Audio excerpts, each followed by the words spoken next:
Hello friends, welcome to my YouTube channel wait is the hub. मैं आप लोग के लिए लाया हूँ BA second year third semester political science unit second.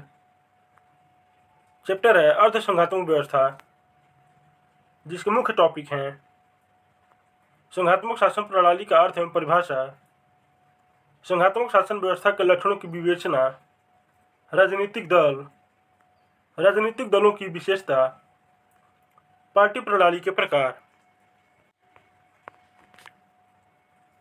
Topic है संघात्मक शासन प्रणाली का अर्थ। संघ शब्द आंग्ल भाषा के फेडरेशन शब्द का ही हिंदी अनुवाद है।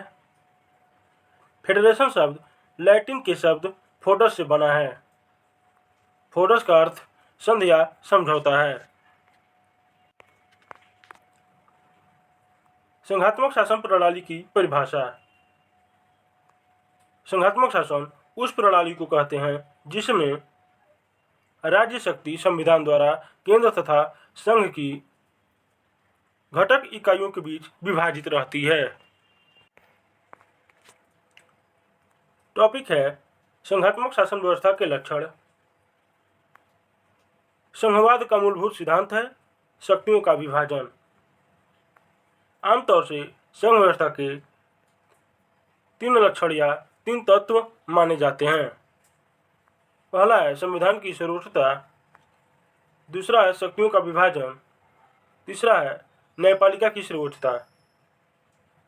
संविधान की सर्वोच्चता में संघ के लिए यह अत्यंत आवश्यक है कि उसका संविधान लिखित एवं सर्वोच्च हो। दूसरा है शक्तियों का विभाजन। संघ शासन का दूसरा लक्षण यह है कि इसमें सरकार की शक्तियों को इकाइयों, राज्यों तथा संघ सरकार के बीच बांट दिया जाता है। न्यायपालिका की सर्वोच्चता। संघ व्यवस्था में यह एक आधारभूत प्रश्न रहता है कि केंद्रीय एवं राज्य सरकारें अपनी अपनी वैधानिक मर्यादाओं के भीतर कार्य कर रही हैं अथवा नहीं। इस प्रश्न का निर्माण करने वाली कोई व्यवस्था होनी चाहिए। राजनीतिक दल, पॉलिटिकल पार्टी। राजनीतिक दल लोगों का एक ऐसा संगठित गुट होता है।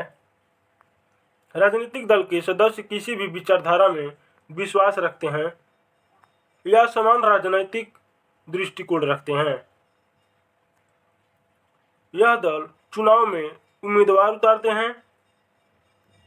राजनीतिक दलों के सिद्धांत या लक्षण प्रायः लिखित दस्तावेज के रूप में होता है। राजनीतिक दलों की विशेषताएं। हर राजनीतिक दल में अल्पतंत्र होता है। हर राजनीतिक दल में सदस्यता निरंतर बनी रहती है। पार्टियां जनमत को आकार देती हैं। कानून बनाने में राजनीतिक दल निर्णायक भूमिका निभाते हैं। कानून बनाने में राजनीतिक दल निर्णायक भूमिका निभाते हैं। राजनीतिक दल सरकार को बनाते हैं और चलाते भी हैं। राजनीतिक दल के निर्माण के लिए निम्न तत्वों का होना आवश्यक है। पहला है राजनीतिक दल के निर्माण में संगठन का होना आवश्यक है। दूसरा है राजनीतिक दल के निर्माण में राष्ट्रीय हित की वृद्धि होना आवश्यक है। राजनीतिक दल के निर्माण के लिए संवैधानिक उपायों का प्रयोग होना आवश्यक है। राजनीतिक दल के निर्माण में राष्ट्रीय हित की दृष्टि से अपनी नीतियों को कार्य रूप देने की लालसा होनी चाहिए। पार्टी प्रणाली के प्रकार। पहला है एक दलीय प्रणाली। एक राजनीतिक दल को सरकार बनाने का अधिकार होता है, जहां केवल एक पार्टी का राजनीतिक सत्ता पर विशेष नियंत्रित होता है। दूसरा है प्रमुख दलीय प्रणाली। इसमें हम पढ़ेंगे एक ऐसी प्रणाली जहां पार्टियों, राजनीतिक संगठनों की एक श्रेणी होती है जिन्होंने लगातार चुनावी जीत हासिल की है। तीसरा है दो दलीय प्रणाली। इसमें हम पढ़ेंगे यह एक ऐसी प्रणाली है जहां केवल दो दल या गठबंधन आमतौर पर केंद्र के दोनों ओर रखे जाते हैं।